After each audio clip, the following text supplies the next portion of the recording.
നമസ്കാരം, ഞാൻ ശാലിനി. പ്രധാന വാർത്തകൾ. മഴക്കെടുതികളെ നേരിടാൻ ജില്ലാ ഭരണകൂടം സജ്ജമെന്ന് കളക്ടർ വി വിഘ്നേശ്വരി.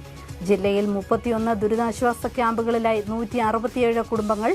നദീതീരങ്ങളിലുള്ളവർ ജാഗ്രത പാലിക്കണമെന്നും ജില്ലാ കളക്ടർ. കോട്ടയം ചെല്ലിയൊഴുക്കം റോഡ് കനത്ത മഴയിൽ തകർന്നു. 5 അടി താഴ്ചയിൽ വലിയ ഗർത്തം. ജൽജീവൻ മിഷന്റെ കുടിവെള്ള പൈപ്പ് സ്ഥാപിച്ചിടം തകർന്നുപോയി. സപ്ലൈകോ മുളകിനും വെളിച്ചെണ്ണയ്ക്കും വില കുറച്ചു. മുളകിന് 1/2 കിലോയ്ക്ക് 8 രൂപ കുറഞ്ഞു. വെളിച്ചെണ്ണയ്ക്ക് 10 രൂപയ്ക്ക് മുകളിൽ വിലക്കുറവ്. വാർത്തകൾ വിശദമായി. മഴക്കെടുതികളെ നേരിടാൻ ജില്ലാ ഭരണകൂടം സജ്ജമാണെന്ന് ജില്ലാ കളക്ടർ വി വിഘ്നേശ്വരി. ജില്ലയിൽ ഇതുവരെ 31 ദുരിതാശ്വാസ ക്യാമ്പുകൾ തുറന്നിട്ടുണ്ട്. നദീതീരങ്ങളിൽ താമസിക്കുന്നവർ ഏറെ ജാഗ്രത പാലിക്കണമെന്ന് ജില്ലാ കളക്ടർ അറിയിച്ചു. മഴക്കെടുതികളെ നേരിടാൻ ജില്ലാ ഭരണകൂടം സജ്ജമാണെന്ന് ജില്ലാ collector V Vigneshwari. Kottayam press club സംഘടിപ്പിച്ച മുഖാമുഖം പരിപാടിയിൽ സംസാരിക്കുകയായിരുന്നു ജില്ലാ കളക്ടർ. മഴയെ തുടർന്ന് കോട്ടയം ജില്ലയിൽ 31 ദുരിതാശ്വാസ ക്യാമ്പുകൾ തുറന്നിട്ടുണ്ട്. 167 കുടുംബങ്ങളെ ക്യാമ്പുകളിൽ പാർപ്പിച്ചിട്ടുണ്ട്. വെള്ളക്കെട്ടിന്റെ ആഘാതം കുറയ്ക്കുന്നതിനായി മൈനർ ഇറിഗേഷൻ, മേജർ ഇറിഗേഷൻ തുടങ്ങിയ വകുപ്പുകളെ കൂട്ടിയിണക്കിയുള്ള മിറ്റിഗേഷൻ ടീം പ്രവർത്തന രംഗത്തുണ്ട്. മഴക്കാലപൂർവ്വ ശുചീകരണ പ്രവർത്തനങ്ങൾ കൃത്യമായി മോണിറ്റർ ചെയ്തിരുന്നു. ജില്ലയുടെ ഭൂമിശാസ്ത്രപരമായ സവിശേഷതകൾ കൂടി കണക്കിലെടുത്താണ് ജലാശയങ്ങളിലെ ചെളി നീക്കുന്നതിന് അടക്കമുള്ള പദ്ധതികൾ നടപ്പാക്കുന്നതെന്നും ജില്ലാ കളക്ടർ പറഞ്ഞു.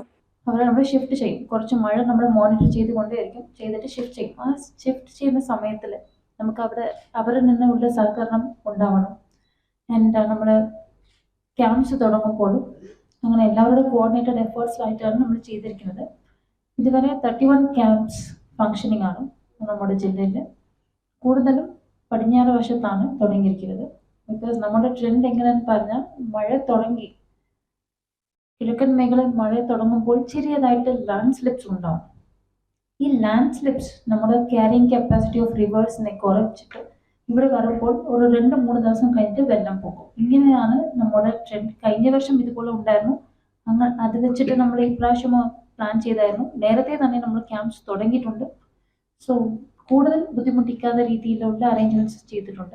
ജില്ലയിൽ ശക്തമായ മഴ പെയ്യുന്നതിനാൽ മീനച്ചിൽ, മണിമല ആറുകളിലെ ജലനിരപ്പ് ഉയരുന്നുണ്ട്. മീനച്ചിലാറിന്റെയും മണിമലയാറിന്റെയും കരകളിലുള്ളവർ ജാഗ്രത പാലിക്കണമെന്നും ജില്ലാ കളക്ടർ വി വിഘ്നേശ്വരി അറിയിച്ചു. രാത്രികാലങ്ങളിലെ അപകട സാഹചര്യങ്ങൾ കണക്കിലെടുത്ത് ഭീഷണി പ്രദേശങ്ങളിലുള്ളവരെ അടിയന്തരമായി ക്യാമ്പുകളിലേക്ക് മാറ്റാൻ റവന്യൂ ഉദ്യോഗസ്ഥർക്ക് നിർദ്ദേശം നൽകിയിട്ടുണ്ടെന്നും ജില്ലാ കളക്ടർ പറഞ്ഞു. News bureau, Kottayam. ലോക്സഭാ തെരഞ്ഞെടുപ്പിൽ വോട്ടെണ്ണലിന് കോട്ടയം ഒരുങ്ങി. വോട്ടെണ്ണൽ രാവിലെ 8 മണിക്ക് ആരംഭിക്കും. നാട്ടകത്തെ കോട്ടയം ഗവൺമെന്റ് കോളേജിലാണ് കോട്ടയം മണ്ഡലത്തിലെ വോട്ടുകൾ എണ്ണുക. കോട്ടയം ലോക്സഭാ മണ്ഡലത്തിലെ വോട്ടെണ്ണലിനുള്ള ഒരുക്കങ്ങൾ പൂർത്തിയായതായി ജില്ലാ തെരഞ്ഞെടുപ്പ് ഓഫീസറും വരണാധികാരിയുമായ കളക്ടർ വി വിഘ്നേശ്വരി പറഞ്ഞു. കോട്ടയം പ്രസ് ക്ലബ്ബിൽ നടന്ന മുഖാമുഖം പരിപാടിയിൽ സംസാരിക്കുകയായിരുന്നു കളക്ടർ. നാട്ടകത്തെ കോട്ടയം ഗവൺമെന്റ് കോളേജാണ് വോട്ടെണ്ണൽ കേന്ദ്രം. 4-ാം തീയതി രാവിലെ 8 മണിക്ക് വോട്ടെണ്ണൽ ആരംഭിക്കും. രാവിലെ 7:30 സ്ട്രോങ് റൂം തുറന്ന് ഇലക്ട്രോണിക് വോട്ടിംഗ് യന്ത്രങ്ങൾ 5 ഇടങ്ങളിലായി സജ്ജീകരിച്ച വോട്ടെണ്ണൽ കേന്ദ്രങ്ങളിൽ എത്തിക്കും. രാവിലെ 8 പോസ്റ്റൽ ബാലറ്റുകൾ എണ്ണിത്തുടങ്ങും. തുടർന്ന് ഇലക്ട്രോണിക് വോട്ടിംഗ് യന്ത്രങ്ങളിലെ വോട്ടെണ്ണൽ ആരംഭിക്കും. രാവിലെ 9 ആദ്യ ഫലസൂചന ലഭ്യമാകും. 14 സ്ഥാനാർത്ഥികളാണ് കോട്ടയം മണ്ഡലത്തിൽ മത്സരിച്ചത്. 8 മണിക്ക് കൗണ്ടിംഗ് തുടങ്ങും. നമ്മൾ government arts and science college നാട്ടകത്തിലാണ് നമ്മൾ കൗണ്ടിംഗ് ഹാൾ വെച്ചിരിക്കുന്നത്. 7 കൗണ്ടിംഗ് ഹാൾസ് ഫോർ 7 നിയമസഭാ മണ്ഡലത്തിലും ആൻഡ് 1 കൗണ്ടിംഗ് ഹാൾ പോസ്റ്റൽ ബാലറ്റിന് വേണ്ടി. എല്ലാ ഹാൾസിലും 14 ടേബിൾസ് ഉണ്ടാവും. പോസ്റ്റൽ ബാലറ്റിൽ മാത്രം 31 ടേബിൾ ഉണ്ടാവും. ബിക്കോസ് നമുക്ക് 15,500 പോസ്റ്റൽ ബാലറ്റ് പ്രതീക്ഷിക്കുന്നുണ്ട്. രാവിലെ 8-ാം തീയതി 8 മണിക്ക് മുന്നേ കിട്ടുന്ന എല്ലാ പോസ്റ്റൽ ബാലറ്റും നമ്മൾ കൗണ്ട് ചെയ്യും. 7 ഹാൾസ് AROs ഉണ്ട്. 44 AROs പോസ്റ്റൽ ബാലറ്റിന് വേണ്ടി മാത്രം നമ്മൾ അഡീഷണൽ ആയിട്ട് പോസ്റ്റ് ചെയ്യുകയാണ്. അതിന്റെ ഡീറ്റെയിൽസ് എല്ലാം നമ്മൾ ഷെയർ ചെയ്യാം. ലൊക്കേഷൻ. സ്ട്രോങ് റൂമുകളിൽ കേന്ദ്ര തെരഞ്ഞെടുപ്പ് കമ്മീഷന്റെ നിർദ്ദേശപ്രകാരമുള്ള ത്രിതല സുരക്ഷാ സംവിധാനം ഏർപ്പെടുത്തിയിട്ടുണ്ട്. വോട്ടെണ്ണൽ ദിനമായ ജൂൺ 4 ഡ്രൈ ഡേ പ്രഖ്യാപിച്ചിട്ടുണ്ട്. ജില്ലാ information officer A. Arunkumar, Kottayam press club president Joseph Sebastian, secretary Robin Thomas എന്നിവരും മുഖാമുഖത്തിൽ പങ്കെടുത്തു. News bureau, Kottayam. കോട്ടയം നഗരത്തിന് സമീപമുള്ള ചെല്ലിയൊഴുക്കം റോഡ് വെള്ളിയാഴ്ചയുണ്ടായ കനത്ത മഴയിൽ തകർന്നുപോയി. 5 അടിയോളം ആഴത്തിൽ 200 മീറ്ററിലധികം നീളത്തിലാണ് റോഡ് തകർന്നത്. കോട്ടയം നഗരത്തിൽ DC ബുക്സിന് സമീപത്തു നിന്നുള്ള ചെല്ലിയൊഴുക്കൻ റോഡ് വെള്ളിയാഴ്ച പെയ്ത ശക്തമായ മഴയിൽ തകർന്നു. 5 അടിയോളം ആഴത്തിൽ 200 മീറ്ററിലധികം നീളത്തിലാണ് വലിയ കുഴി ഉണ്ടായിരിക്കുന്നത്. ജൽജീവൻ മിഷന്റെ കുടിവെള്ള പൈപ്പ് സ്ഥാപിക്കാനായി എടുത്ത ട്രെഞ്ചിന്റെ നീളത്തിൽ തന്നെയാണ് റോഡ് പോയത്. പൈപ്പ് തെളിഞ്ഞു കാണും വിധം ആഴത്തിൽ കുഴിയായി. രാത്രികാലങ്ങളിൽ അപകടം പതിയിരിക്കുന്നതറിയാതെ വാഹനയാത്രക്കാർ എത്തുമോ എന്ന ആശങ്കയിലാണ് നാട്ടുകാർ. ആദ്യം ഇതുപോലെ തന്നെ ഒലിച്ചു പോയിട്ട് അവരിതൊന്നും ചെയ്യാതിരുന്നിട്ട് രണ്ടാമത് പിന്നെ കൊടുത്ത് കാരണം വെട്ടിയിട്ടിപ്പം ചില കോൺക്രീറ്റ് ഇട്ട് പോവുകയാണെങ്കിൽ, അതായത് താറയ്ക്ക് പണിക്കാണെങ്കിൽ ഓക്കെ, അത് മഴയ്ക്കകത്ത് പിടിക്കത്തില്ല. ചില കോൺക്രീറ്റ് മേളിൽ ചില ഒരു ശാഖയിൽ ഒരു 10 അടി ഇട്ടിട്ട് പോവുകയാണെങ്കിൽ അത് നെഗോഷ്യബിളായിട്ട് നമുക്ക് അംഗീകരിക്കാൻ പറ്റുന്ന കാര്യമാണ്. ഇതൊന്നും ചെയ്യാതെ ചുമ്മാ ഇരുന്നിട്ട് നമ്മൾ തൊട്ടപ്പുറം താമസിക്കുന്ന അപ്പത്തേക്ക് നമുക്കിത് മാനസികമായിട്ട് ശാരീരികമായിട്ട് നമുക്ക് അതായത് ബൈക്കുകാർക്ക് കാറുകാർക്ക് 4 വീലുണ്ട്, ബൈക്കുകാർക്ക് 2 വീലും. ഇത് നമ്മൾ ഫ്രണ്ട് ബ്രേക്ക് പിടിക്കുമ്പോൾ നമ്മൾ അപ്പുറത്തെ പറമ്പിലോട്ട് പോകും. ചെല്ലിയൊഴുക്കം റോഡിൽ ജൽജീവൻ പദ്ധതിക്കായി 2 മാസം മുമ്പാണ് പൈപ്പ് ഇട്ടത്. ഇതിന്റെ മുകൾ ഭാഗത്ത് മെറ്റലാണ് ഇട്ടിരിക്കുന്നത്. തുടർന്ന് കഴിഞ്ഞ ദിവസം പെയ്ത മഴയിൽ റോഡ് പൂർണ്ണമായും തകർന്നു പോകുകയായിരുന്നു. News bureau, Kottayam. 4 ദിവസം മുൻപ് മീനടത്ത് തോട്ടിൽ കാണാതായ യുവാവിന്റെ മൃതദേഹം കണ്ടെത്തി. മീനടം കരോട്ട് മുണ്ടിയാക്കൽ അനീഷിന്റെ മൃതദേഹമാണ് ഈരാറ്റുപേട്ടയിൽ നിന്നുള്ള നന്മക്കൂട്ടം പ്രവർത്തകർ കണ്ടെത്തിയത്. പുത്തൻപുരപ്പടി ഭാഗത്തു നിന്നും ഇന്ന് ഉച്ചകഴിഞ്ഞ് 2:30യോടെയാണ് മൃതദേഹം കണ്ടെടുത്തത്. 4 ദിവസം മുമ്പ് മീനടത്തു നിന്ന് കാണാതായ യുവാവിന്റെ മൃതദേഹം തോട്ടിൽ നിന്നും കണ്ടെത്തി. മീനടം കരോട്ട് മുണ്ടയ്ക്കൽ എബ്രഹാം വർഗീസ് ലീലാമ ദമ്പതികളുടെ മകൻ അനീഷിന്റെ മൃതദേഹമാണ് കണ്ടെത്തിയത്. മീനടത്തു നിന്ന് നാട്ടുകാരും അഗ്നിരക്ഷാസേനയും ഈരാറ്റുപേട്ട ടീം എമർജൻസിയും ചേർന്ന് നടത്തിയ തിരച്ചിലിലാണ് മൃതദേഹം കണ്ടെത്തിയത്. പാമ്പാടി ഭാഗത്തേക്ക് ഒഴുകുന്ന തോട്ടിൽ നിന്നാണ് മൃതദേഹം ലഭിച്ചത്. കഴിഞ്ഞ ദിവസം മുതലാണ് അനീഷിനെ കാണാതായത്. കഴിഞ്ഞ ദിവസം രാവിലെ 10 മണിയോടെ അനീഷ് വീട്ടിൽ നിന്നും പുറത്തേക്ക് പോകുകയായിരുന്നു. തുടർന്ന് വീട്ടിൽ തിരികെ എത്താതെ വന്നതോടെയാണ് അന്വേഷണം ആരംഭിച്ചത്. ഇതിനിടെ പ്രദേശത്തെ തോടിന് സമീപത്ത് അനീഷിന്റെ ചെരുപ്പ് കണ്ടതോടെയാണ് തോട് കേന്ദ്രീകരിച്ച് അന്വേഷണം ആരംഭിച്ചത്. മൃതദേഹം കോട്ടയം മെഡിക്കൽ കോളേജ് ആശുപത്രി മോർച്ചറിയിലേക്ക് മാറ്റി. സംഭവത്തിൽ പാമ്പാടി പോലീസ് കേസെടുത്തു. News bureau, Pampady.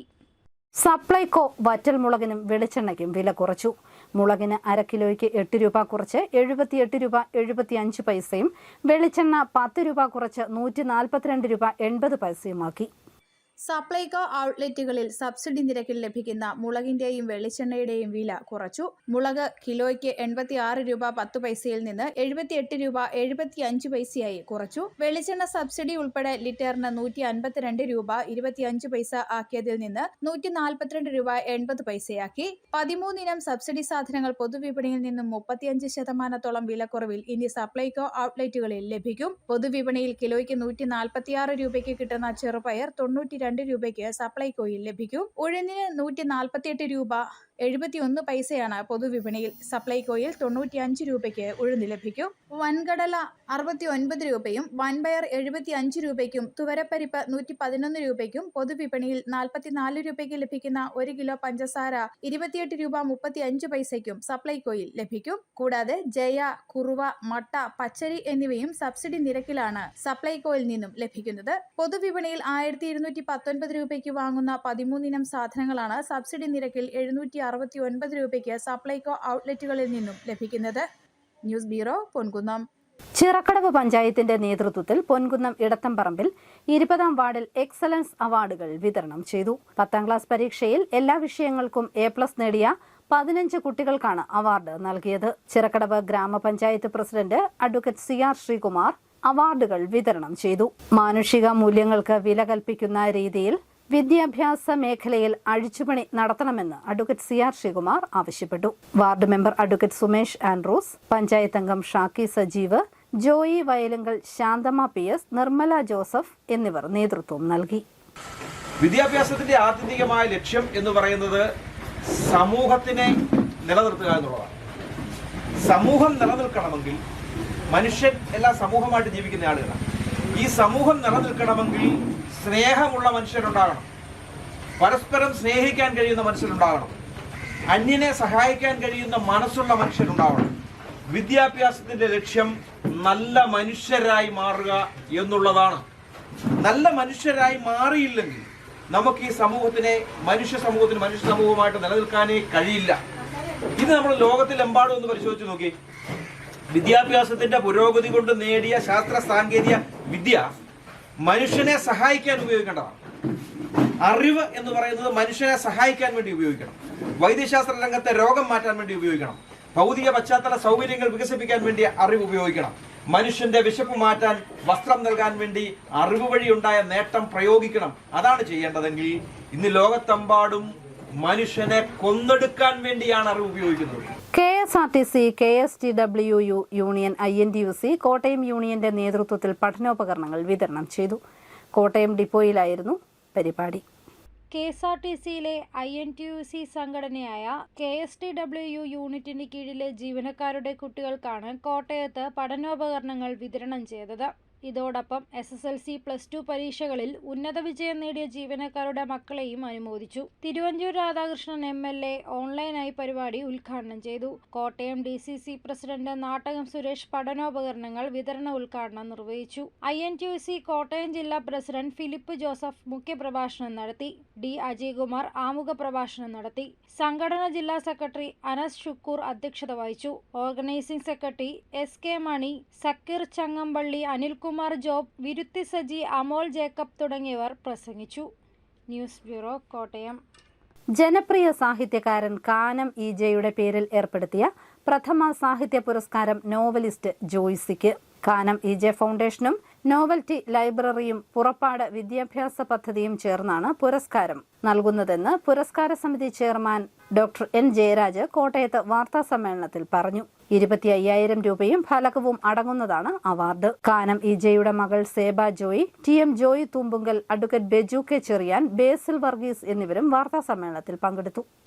എപ്പോഴും ഏറ്റവും ജനകീയമായ സാധാരണ ആളുകൾ ഏറെ ഇഷ്ടപ്പെടുകയും വായിക്കുകയും ചെയ്യുന്ന എഴുത്തുകാർ, മലയാളത്തിലെ എഴുത്തുകാർക്ക് എല്ലാ വർഷവും ഈ പുരസ്കാരം നൽകുക എന്നുള്ളതാണ് തീരുമാനിച്ചിട്ടുള്ളത്.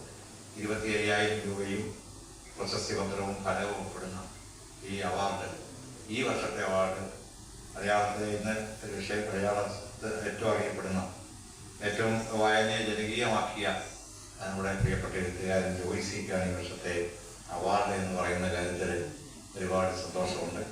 CPM 20-ാം മൈൽ ബ്രാഞ്ച് കമ്മിറ്റിയുടെ നേതൃത്വത്തിൽ പഠനോപകരണങ്ങൾ വിതരണം ചെയ്തു. 1-ാം ക്ലാസ് മുതൽ 10-ാം ക്ലാസ് വരെയുള്ള 50 വിദ്യാർത്ഥികൾക്കാണ് പഠനോപകരണങ്ങൾ നൽകിയത്. CPM ഏരിയ കമ്മിറ്റി അംഗം VG ലാൽ വിതരണോദ്ഘാടനം നിർവഹിച്ചു. റോബിൻ ജോൺ അധ്യക്ഷനായി. പഞ്ചായത്ത് അംഗങ്ങളായ advocate Sumesh Andrews, Shakki Sajeev, Santhosh KK, PJ Kariachan, PP Rajamma തുടങ്ങിയവർ പങ്കെടുത്തു. ഈ വിജയം കരസ്ഥമാക്കാൻ കഴിഞ്ഞിട്ടുണ്ട്. അവർ നന്നായി പഠിച്ചു. അതോടൊപ്പം തന്നെ അവരെ പ്രോത്സാഹിപ്പിക്കാൻ അതിന് പിന്നിൽ അവരുടെ വീട്ടിലെ രക്ഷകർത്താക്കളും ബന്ധുമിത്രാദികളും ഒക്കെ നന്നായി സഹകരിച്ചിട്ടുണ്ടാവും. അതുപോലെ തന്നെ അവരുടെ സ്ഥാപനങ്ങളിൽ, അവരുടെ വിദ്യാഭ്യാസ സ്ഥാപനങ്ങളിലെ അധ്യാപകർ നല്ല നിലയിൽ അവർക്ക് വേണ്ട പരിശീലനം കൊടുത്തിട്ടുണ്ടാവും. അവരെ എല്ലാം അഭിനന്ദിക്കുന്നു. അതോടൊപ്പം തന്നെ ഈ പഠനോപകരണ വിതരണം വിജയിപ്പിക്കുന്നതിന് വേണ്ടി ഇതുമായി ബന്ധപ്പെട്ട് സഹകരിച്ചിട്ടുള്ള സുമനസ്സുകളുണ്ടാവും. അവരെയും അതിനെല്ലാം നേതൃത്വം കൊടുക്കാൻ വേണ്ടി മുന്നിട്ടിറങ്ങിയ 20-ാം മൈൽ ബ്രാഞ്ച് കമ്മിറ്റിയുടെ ഭാരവാഹികളെയും പ്രത്യേകം അഭിനന്ദിച്ചുകൊണ്ട് ഈ പരിപാടി ഔപചാരികമായി ഉദ്ഘാടനം ചെയ്തതായിട്ട് അറിയിക്കുന്നു. പാലാ ജനറൽ ആശുപത്രി പരിസരം വൃത്തിയാക്കി. മഴക്കാലപൂർവ്വ ശുചീകരണത്തിന്റെ ഭാഗമായാണ് വൃത്തിയാക്കൽ നടന്നത്. പാലാ KM മാണി സ്മാരക ഗവൺമെന്റ് ജനറൽ ആശുപത്രിയിൽ മഴക്കാലപൂർവ്വ ശുചീകരണം നടത്തി. പാലാ നഗരസഭാ കൗൺസിലർമാരും നഗരസഭാ ജീവനക്കാരും ആശാ വർക്കർമാരും ആശുപത്രി ജീവനക്കാരും ചേർന്നാണ് ജനറൽ ആശുപത്രി പരിസരം വൃത്തിയാക്കിയത്. ചെയർമാൻ ഷാജു വി തുരുത്തൻ ഉദ്ഘാടനം ചെയ്തു. Superintendent doctor Abhilash, RMO doctor Reshma, Leena Sunny Purayidam, Savio Kavukattu, Baiju Kollamparambil, Lisikutty Mathew, Biji Jojo, Jose Cheerankuzhi, Annie Bijoy, Thomas Peter തുടങ്ങിയവർ നേതൃത്വം നൽകി. News bureau, Pala. അറിയിപ്പ്. എരുമേലി വാവർ മെമ്മോറിയൽ ഹൈസ്കൂളിൽ ഹൈസ്കൂൾ വിഭാഗത്തിൽ ഹിന്ദി അധ്യാപകന്റെ താൽക്കാലിക ഒഴിവുണ്ട്. യോഗ്യതയുള്ളവർ അസൽ സർട്ടിഫിക്കറ്റുകളുമായി 4-11 സ്കൂളിൽ അഭിമുഖത്തിനെത്തണം. കോട്ടയം MG സർവകലാശാലയുടെ അഫിലിയേറ്റഡ് കോളേജുകളിൽ ഓണേഴ്സ് ബിരുദ ഇന്റർഗ്രേറ്റഡ് പ്രോഗ്രാമുകളിലും സർവകലാശാല പഠന വകുപ്പുകളിലെ 4+1 ഓണേഴ്സ് പ്രോഗ്രാമുകളിലേക്കും ഏകജാലക പ്രവേശനത്തിനുള്ള ഓൺലൈൻ രജിസ്ട്രേഷൻ ജൂൺ 7 വരെ നടത്താം. സാധ്യത അലോട്ട്മെന്റ് ജൂൺ 12-നും 1ാം അലോട്ട്മെന്റ് ജൂൺ 18-നും പ്രസിദ്ധീകരിക്കും. പ്രധാന വാർത്തകൾ ഒരിക്കൽ കൂടി. മഴക്കെടുതികളെ നേരിടാൻ ജില്ലാ ഭരണകൂടം സജ്ജമെന്ന് കളക്ടർ V. വിഘ്നേശ്വരി. ജില്ലയിൽ 31 ദുരിതാശ്വാസ ക്യാമ്പുകളിലായി 167 കുടുംബങ്ങൾ. നദീതീരങ്ങളിലുള്ളവർ ജാഗ്രത പാലിക്കണമെന്നും ജില്ലാ കളക്ടർ. കോട്ടയം ചെല്ലിയൊഴുക്കം റോഡ് കനത്ത മഴയിൽ തകർന്നു. 5 അടി താഴ്ചയിൽ വലിയ ഗർത്തം. ജൽജീവൻ മിഷന്റെ കുടിവെള്ള പൈപ്പ് സ്ഥാപിച്ചിടം തകർന്നുപോയി. സപ്ലൈകോ മുളകിനും വെളിച്ചെണ്ണയ്ക്കും വില കുറച്ചു. മുളകിന് 1 കിലോയ്ക്ക് 8 രൂപ കുറഞ്ഞു. വെളിച്ചെണ്ണയ്ക്ക് 10 രൂപയ്ക്ക് മുകളിൽ വിലക്കുറവ്. ഈ ബുള്ളറ്റിൻ പൂർണ്ണമാകുന്നു. നമസ്കാരം.